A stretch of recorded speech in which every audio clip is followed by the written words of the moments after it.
Good morning, Boker Tov. Welcome back to our Living with Emunah series, our weekly shir/support group, to remind ourselves what really matters, what's really important, what's really true, namely that there's a Hashem in this world, that He's in our lives, and that He loves us. I saw a quote yesterday from Rav Moshe Weinberger, who said, "Isn't it the most amazing thing in the world that the same one who judges us is also madly in love with us, that it's our Father?" Turns out we're coming before the judge this weekend. It's Rosh Hashanah, Aseres Yom Yom Kippur. Imagine you're summoned to court, God forbid, some violation, you need to appear before a judge. You're shaking, you're trembling, you're worried, you're prepared. And when you walk into the courtroom and look up, who is it on the bench? None other than your Father.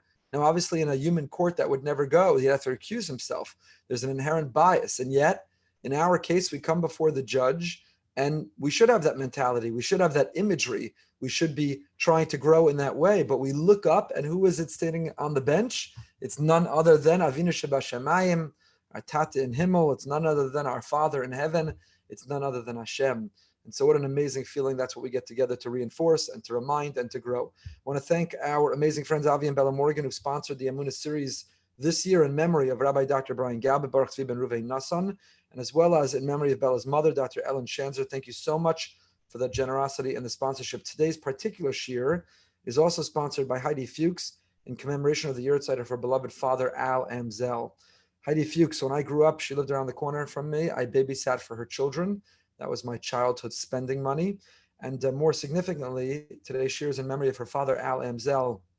Al was a very special man and a very special part of my childhood. He was a real icon and fixture of our shul of Bnei Yisrael in Teaneck, New Jersey growing up. Not only did Al make the greatest potato kugel, he had the biggest heart, and he loved children, and he showed us a great affection, and he built us up. And we sorely miss him. Our learning should be Le'ilu Nishmaso, dedicated in his memory. So thank you, Heidi and Alan Fuchs, for that sponsorship as well. Okay, we pick up where we left off last week. We've been learning a short piece. We should finish it this week, by the author of the Belvavi Mishkan Evna. We learned from him previously, Rav Itamar Schwartz, who has been taking us through a magnificent, this has been for me, transformational understanding of something we say every year. Every year in Slichos we recite, we ask Hashem that don't cast me away. Al tashlichenu milfanecha. Don't cast me away. Don't throw me away. Al tashlichenu. Don't get rid of me. Don't give up on me. Don't move on from me. Why? And ruach kodshecha al tikach mimani. Don't take away from me the ruach hakodesh that I have. To which Rav Schwartz was bothered. The Belvavi was bothered. The ruach hakodesh that I have. Are we so arrogant? We just finished Mesilas Yesharim. We talked about the quality of arrogance. Are we so arrogant to presume that we have Ruach HaKodesh, that we have some divine inspiration, that we have some sense of divine wisdom? So we established last time that perhaps what it's talking about is not Ruach HaKodesh in the formal sense, in the culmination of Mesilas Yesharim, that if a person perfects their character, if a person becomes most complete or whole, that we're capable of achieving a life of Ruach HaKodesh. That's not what it means. What does it mean then, Ruach HaKodesh? So the Bavavi said the following, if you remember. What makes us uniquely human? What elevates or distinguishes us from animals? Bechira. The ability to choose. Animals have an impulse. Animals have an instinct. Animals have an appetite, and they follow it. They're hungry, they eat. They don't determine, do I own that? Do I not own that? Will it make me fat? How will it make me look in these pants, in this dress? They don't have such self-awareness. They don't have discernment. They don't have free will. They have an appetite, an urge, an instinct, an intuition, and they pursue it. Human beings have the capacity to have self-awareness, to step outside ourselves, to look at our lives and to say, is this a good choice or a bad choice? What will the consequences? What will the implications? What will the results be of the choice I'm about to make? The thing I'm about to say, the thing I'm about to do, the choice I'm about to make. What will be the next? Roa esanolad. What's going to come out of it? What happens as a result? That capacity to choose, the koach habechira, the ability to be discerning, the Vilna Gaon says, that's what ruach. Kadosh Baruch Hu breathed life into us. Vayipach bi'apav nishmas chayim. We were simply molded out of clay, out of earth, out of soil. We were a golem. We were a wax figure in Madame Tussauds. And Kadosh Baruch Hu chose to take a deep breath in his own lungs. Kiviyachol. He breathed into us, that expanded our lungs. He put a piece of himself in us, and we became alive, dynamic, alive, vibrant. We became alive, animated. We became alive, the ability to choose. The ability to choose. Yes, I'm drawn to eat that, but I don't have to. Yes, I want to say that, but I won't. Yes, I want to go there, but it's not good for me. Yes, I want to look at that, but it's wrong. We have the ability, unlike an animal who follows its instinct or impulse, to pause and to ask ourselves what will come out of this and to make choices. The ruach, the tzelem elokim, the peace of God that He inserted within us, the chelek elokami ma'al mamish, that each of us is a shtik ribono shalom. We each a piece of Hashem. How does Hashem manifest Himself through us? Certainly through our unique qualities and attributes and skills and talents and blessings.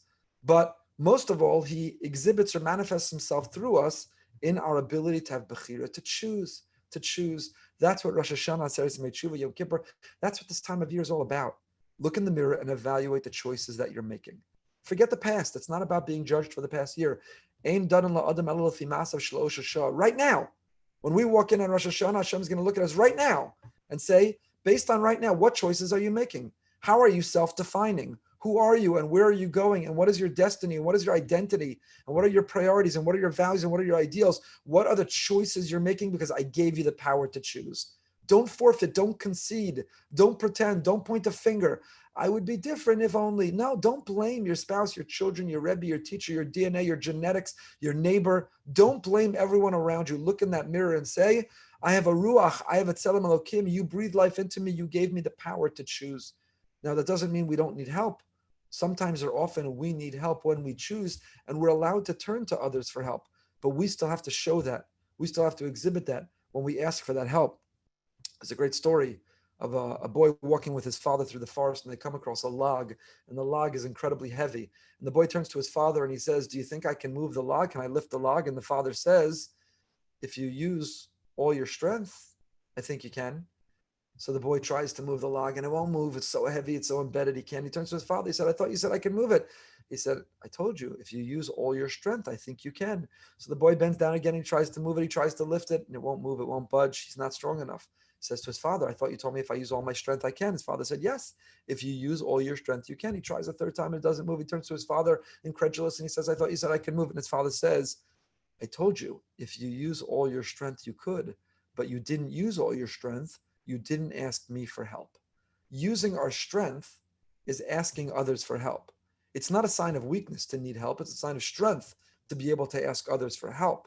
But we have to take the extreme ownership, exhibit the responsibility, make the choice to ask for help. So when I say that we have the choice and we can forge our destiny, I'm not suggesting that we can't ever ask for help or use help. There's something to be ashamed or guilty about help.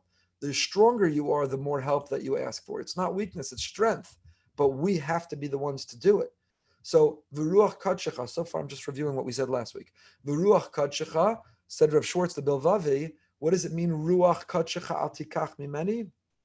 Don't remove my bechira, my power of choice. Point number one. Point number two, he said, was, at the root, at the core of all mistakes, if you've learned with me for any amount of time, you know that I hate the translation of chait as sin. Sin is a Christian Catholic word. It's not a Jewish word. I don't even know what the word sin means. Sin, iniquity. I have no idea what those things are. I know what a chait is. It's a mistake. It's a mistake. I shouldn't have said that. I shouldn't have eaten without the bracha. I shouldn't have slept in and not daven. It's a mistake. I made a mistake. A chait in marriage, I made a mistake. I didn't listen. I wasn't sensitive. I was cruel what I said. I wasn't helpful. It's a mistake. A chait is a mistake. Again, it's a missed opportunity. Chait in Tanakh, shoot an arrow, you miss. It's a miss. A chait is a miss. So every time we perform a chait, every time we make a mistake, at the core of the mistake we've made, the reason we make that mistake is we allow ourselves, or worse, we choose to be absent or free of God in that moment. In other words, if I felt God's presence, His hand was resting on my shoulder, felt He's in the room, felt He has an awareness or supervision of what I'm doing, I could never make that mistake. I would never make the mistake. What enables me or empowers me to make that mistake is that I allowed myself, or even worse, I chose in that moment to say, God, stay outside. God, go to another room. I want to watch this, or I want to say this, or I want to eat this, or I want to go there, or I want to behave in this way. But it's uncomfortable and it's incongruous and it's inconsistent to do it with you here. So do me a favor, step outside. Now, we don't consciously have that thought pattern. We don't consciously express that or articulate that. But in our subconscious, that's what we're doing. We're saying, God, you're back at shul. God, you're in the base medrash, you're in the midrashah, you're inside my siddur, you're in my talis bag, you're next to my candlesticks, God. But in the thing I want to do right now, where it would be inconvenient or uncomfortable for you to be there, you're not here. You're only over there. So the foundation of the prerequisite to the mistake that we make spiritually, and not only spiritually, is our subconscious ability to divide or distinguish or segregate or retreat from an awareness or feeling of presence that Hashem is right there. We forget. That's what it means when Chazal say that a person who performs a chait, if you make such a mistake, nichnas bo ruach shtus, you became a fool. For a moment, you've become a moron, an idiot. You've closed your eyes. You've closed your eyes. I'll make a comparison, which could be painful. I don't mean to for some. Unfortunately, it is. But, the person who on the business trip, God forbid, flirts with someone of the opposite gender, and God forbid, makes a mistake, a deeply painful and damaging and hurtful mistake, sometimes irreparable. So what enabled them to make that mistake? What enabled them to go to that room of the associate that only led to problems? In that moment, their warped, manipulated, distorted way of thinking was, I'm not really married on this trip. I don't have the status of being married in this hotel, in this place, at this time. In other words, if a person sat and said, I stood under the chuppah and I made vows and I took a promise and I have children and I made a pledge, and either I need to get out of that marriage and move on, or I need to honor the marriage and repair it, but doing this to violate, not only violates the other person, but it violates my own integrity. If a person actually sat and had that whole thought pattern, they can never do what they were going to do. Elamai, what happens? They don't have that thought pattern. Instead, they feel and they say, well, maybe the marriage doesn't apply in this bubble called this business trip, or wherever I've gone, or with whomever I am. So that's the nichnas bo ruach shtus. Such thinking is moronic. Such thinking is idiotic. Such thinking is foolish and stupid. You'll excuse me. And otherwise really intelligent and brilliant and bright people suspend their normal, logical, rational thinking to allow a ruach shtus, such moronic thinking, to enter into them, leading to self-destructive conclusions that sabotage their whole lives. Their whole lives are thrown away as a result. We are in a marriage, we are in a loving relationship, we're in a romantic encounter with Hashem. And when we allow that chait, that ruach shtus, we are making that same choice, consciously or subconsciously, articulated or implicitly. We too are saying, you know what? I'm not married to God in this moment, because then I couldn't do what I really want to do. I can't really follow through on what I want to do right now. So what do we do? Instead, we say, God, you're in shul, you're in my siddur, you're next to my mitzvah, but where I am right now with what I want to do right now, you're not really here. So what is he building up to? What is the main point? Where does Emunah come into tshuva? This transformed my way of thinking, this Elul. Never thought about it in this way. Not only never understood this pasuk, not only never understood this tefillah of Al Tashlichenu, don't cast me away, don't give up on me, Ruach Kadshecha, don't take my Ruach HaKodesh. I never thought I had Ruach HaKodesh. So this pasuk was applying to the person next to me. I was saying it because it's in the Machzor, but it applies to the person next to me. Ruach Kadshecha al tikach mimenu, don't take my Ruach. I never thought I had Ruach HaKodesh. But now, no, this applies to me. And how does it apply to every one of us? Because as we reflect and think about the mistakes we've made, we need to own up to the fact that the foundation, the prerequisite, the core, central to every mistake we made, before even that mistake that we made, was allowing ourselves to forget there's God. Allowing ourselves to be distanced for God. Pretending for a moment that we weren't married to God. Forgetting for a moment that we're accountable to God. In other words, a breach and failure of Emunah, a breakdown of a feeling that he's by my side, he's in the room, his hand is on my shoulder, is what enabled me to say or eat or do or go or think that thing that was the mistake. But even before the mistake was the bigger mistake of forgetting to be connected to Hashem. So that breach of the connection with Hashem is the core, is central to what led to that problem to begin with. I forgot. So v'ruach kadshecha al tikach mimenu, that ruach, that you're inside me, that you're forever with me, that your presence is always felt with me, the mindfulness of you, which is ruach kadshecha, ruach, the spirit of kadshecha, of your holiness, of your sanctity, of your presence in my life, the ruach kadshecha, the ruach. We've got ruach, yes we do, we've got ruach. How about you? To live my life with a ruach. I've got a ruach. You ever see people who are on fire with Emunah? They don't usually walk around like this. I love Hashem. There's Hashem. Hashem is in my life. They're not usually like miserable fabisna, their head down, they're mumbling. Person who feels their life with Emunah, they're like, I love Hashem. He's everywhere. Isn't Hashem amazing? They have a ruach. They have a spirit. There's a joy. There's a zest. There's an enthusiasm. There's a zeal. There's a ruach. So we are meant to have that ruach. The ruach in me, the spirit, the joy, the enthusiasm, the energy of Kadshecha, of your holiness, of your sanctity, of your presence, the ruach, the mindfulness that you're here, that you're with me, that you're everywhere. Al tikach mimeni, don't give up on me. Yes, I stand before you today. And yes, we're taking an inventory of every way I went wrong. And yes, at the core of each time I went wrong was because I forgot I was married to you. But ruach kadshecha al tikach mimeni, that ruach, that spirit, that joy, that enthusiasm, that energy of kadshecha, that you're always with me. Al tikach, don't take it. Don't take it away. Don't give up on me. Don't abandon me. Don't walk away from me. Okay, back to this text, and I'm happy to share it with anybody afterwards. It's very short, but I'm going to read it to you and translate to you. Ikar abakasha, milvad ma shemavaksham ala maisa, hu ala siba shehivia es ha'adam lidei chet. So when we stand before Hashem for the Aseret Yemei Tshuva, Rosh Hashanah, Yom Kippur, and if you're listening to this in a February, March, April, it applies anytime, all year round, whenever we want to repair that relationship. We come and we say two things. Number one, al ha'maisa, I'm really sorry, Hashem. I did X, Y, Z. The maisa, the act. I'm sorry I spoke to Lashon Hara. I'm sorry I slept in and didn't daven. I'm sorry I failed to make a bracha when I ate. I'm sorry I didn't keep Shabbos the way I could. I'm sorry I didn't give away tzedakah generously as you asked me to. I'm sorry for the maisa. I made a mistake. I'm sorry. But not only am I sorry for the maisa, the action, asiba, the reason, the cause, the driver that led me to the chet. And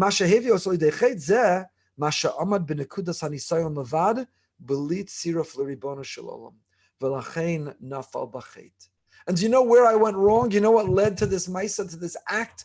Do you know what led to it? Was that I allowed myself to be without you. I stood and I confronted it alone. I looked in the cabinet, the cupboard, the shelf in the supermarket, and when I was fighting to eat healthy, I didn't invoke you and say, Hashem, give me the strength. When I had that juicy Lashon Hara on the tip of my tongue and the edge of my lips, I didn't say, Hashem, help me. I know you don't want me to say it. Help me. I looked at the challenges and I confronted the nisyonos, the tests of life, and I thought I can do it alone. I tried to do it alone. I acted arrogantly as if I am alone. And I forgot to invoke you and draw from you. I forgot to welcome you and invite you.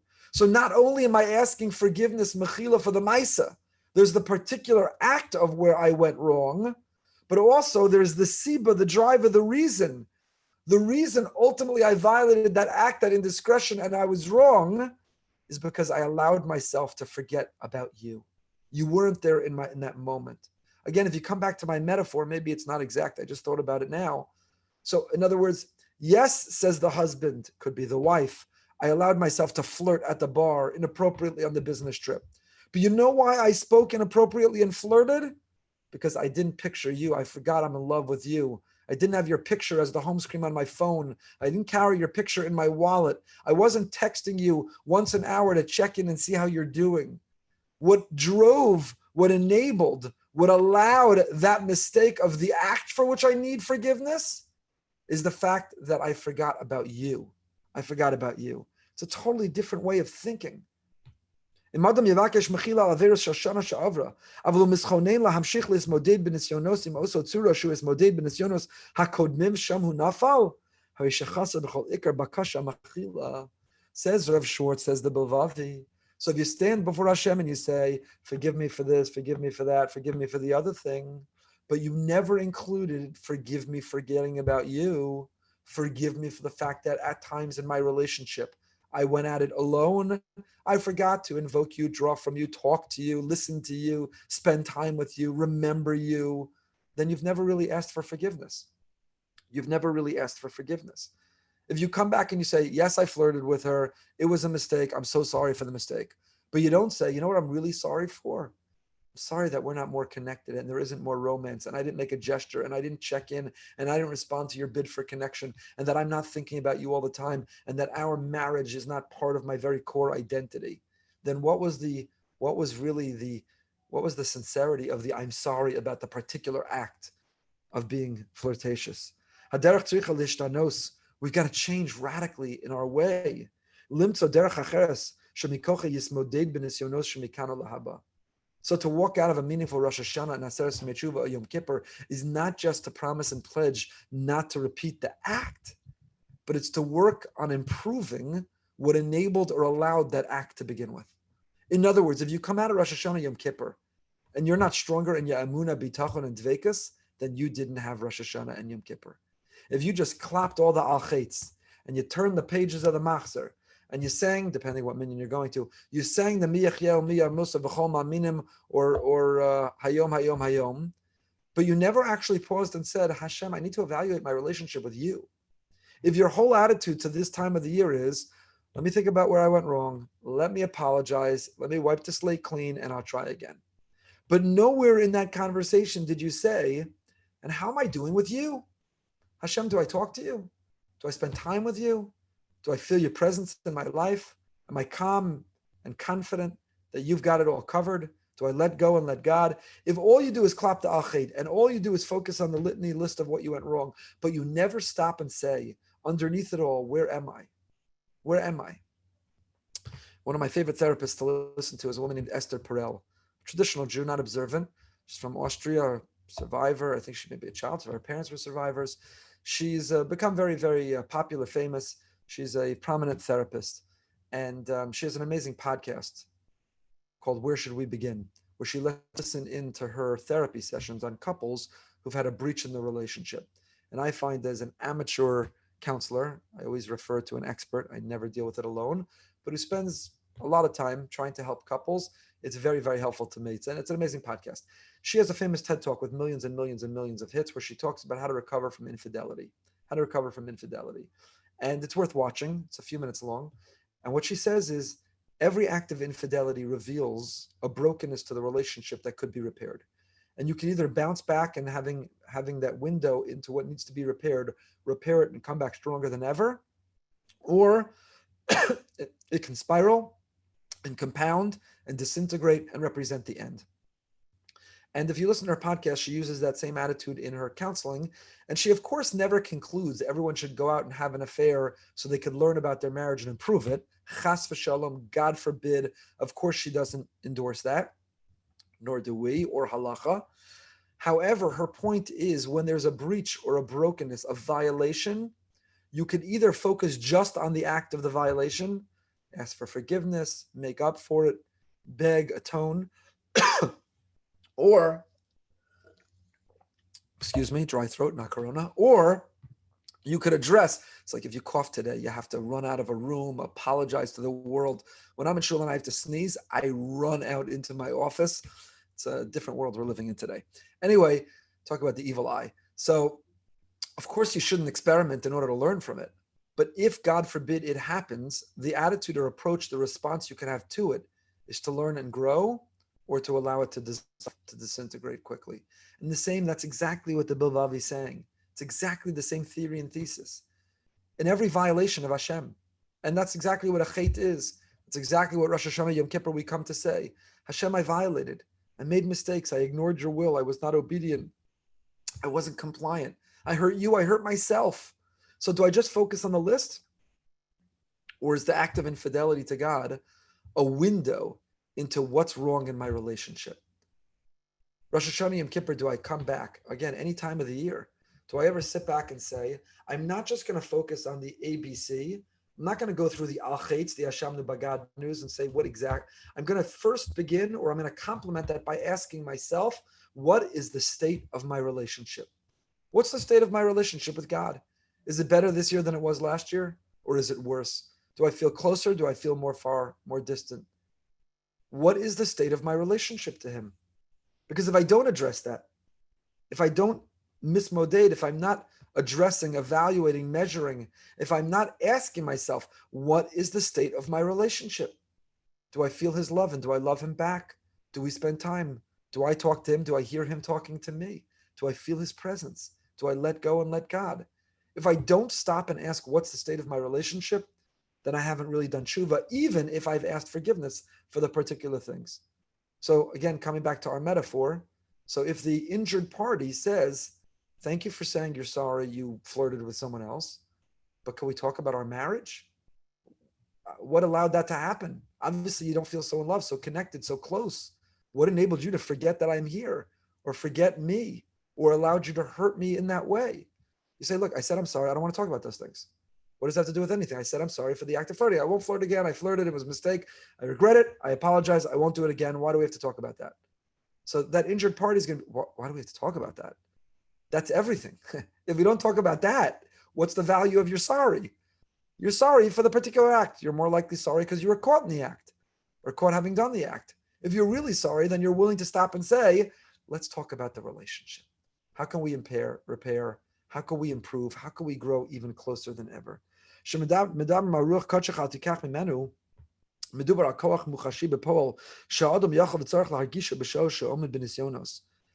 moment when you're tempted, we have to feel, I'm not alone. Person is tempted to flirt. You have to say, 1 second, I'm madly in love. I'm not going to hurt the other person. I'm not going to throw that away. So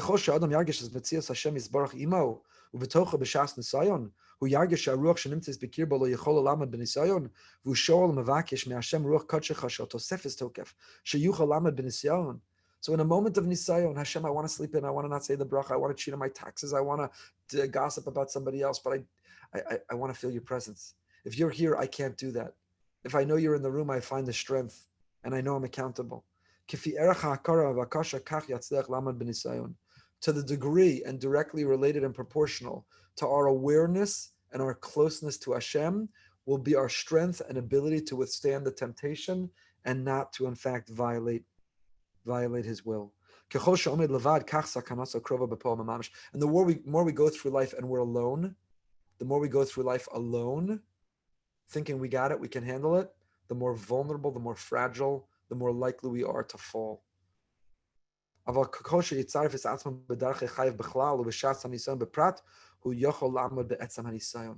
if I'm looking back and saying, you know what, I was tempted and I failed. I made a mistake. I gave into the temptation. I failed. So part of overcoming the next time I'll be tempted is to say, I don't want to be alone again. The reason I failed in my temptation is I was alone. You weren't with me. I forgot about that relationship. I took off my wedding ring to you and I went at it alone and I thought I'd be okay. So you know what, Hashem, I'm putting it back on. I'm never without you. I always will have an awareness of you. The antidote, the answer, the strength, the power to do better in the future is to work on that relationship, the mindfulness, the presence of Hashem. Part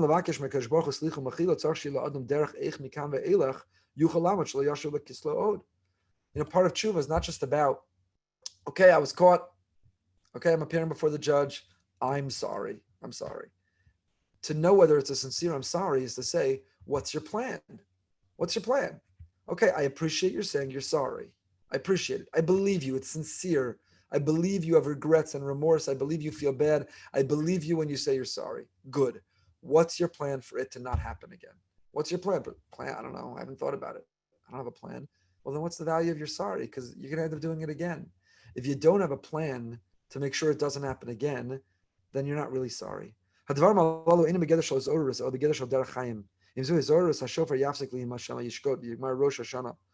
is not just his orus. This is not like a musash. I want to get you psyched for Rosh Hashanah, so listen to this. This is life. This is all about life. This is relationship insight. It's relationship 101. It's relationship in marriage. It's relationship in the human realm. And it's our relationship with Hashem. This is relationships 101. 101. Do you say you're sorry? What's your plan in the future? When you made a mistake, it reveals a flaw in the relationship that needs to be repaired, that needs to be upgraded, that needs to be updated, that needs to be improved. If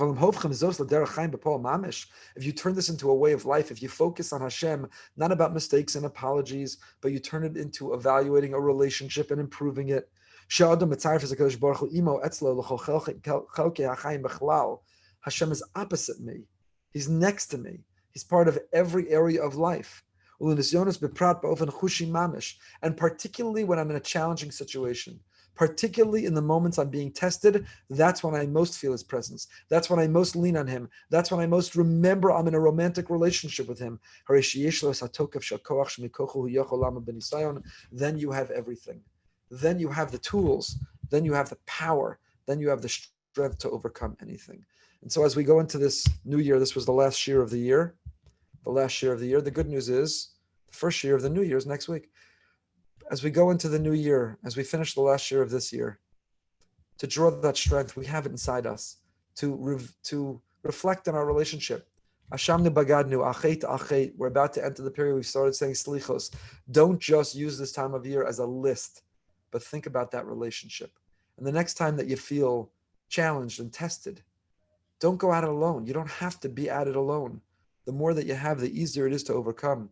I once called Dr. Pelkovitz, a mentor of mine, mentor of everybody, with a particularly challenging question, really challenging psychological question. And I didn't know what to do. The scenario, the circumstance was overwhelming. So he listened to me and he paused. And then he said to me the following. He said, studies show that when you're standing at the base of a mountain, of an incline that you need to walk up, the degree of difficulty of the incline is directly proportional to whether you're alone or with other people. When you're all alone, it looks much steeper and it looks much harder and you have much less confidence you can climb it. But you're with others, it looks more shallow, it looks easier, and you believe you can get to the top. So he said to me, Dr. Pelkovitz, he tells me that stuff, he says, I don't have an answer for you. I don't know what to tell you, but I'm standing at the base of the mountain with you. That's what he said to me. It was a beautiful imagery. It didn't really help me with the question I had, but it was a beautiful imagery that you're not at it alone. And I love that imagery. That's what the Ribbono Shel Olam is saying. You're going through life. You're going through Corona, pandemic. You're going through loneliness. You're being tested in whichever and whatever way. You're not at the base of the mountain alone. Hashem says, I'm right next to you. You still have to climb the mountain. You still have to make it to the top. You still have an incline and it's steep, but it's going to look less steep. And you're going to have more strength and vigor to climb it because I'm right next to you. So let's invite Hashem to be right next to us so that we can climb to the top of every mountain that we need to. Mir Hashem, get to the top. We should have a ksiva chsima tova, a good gebench jor, all of Hashem's blessings. And join us tonight, the last Behind the Beam of the year.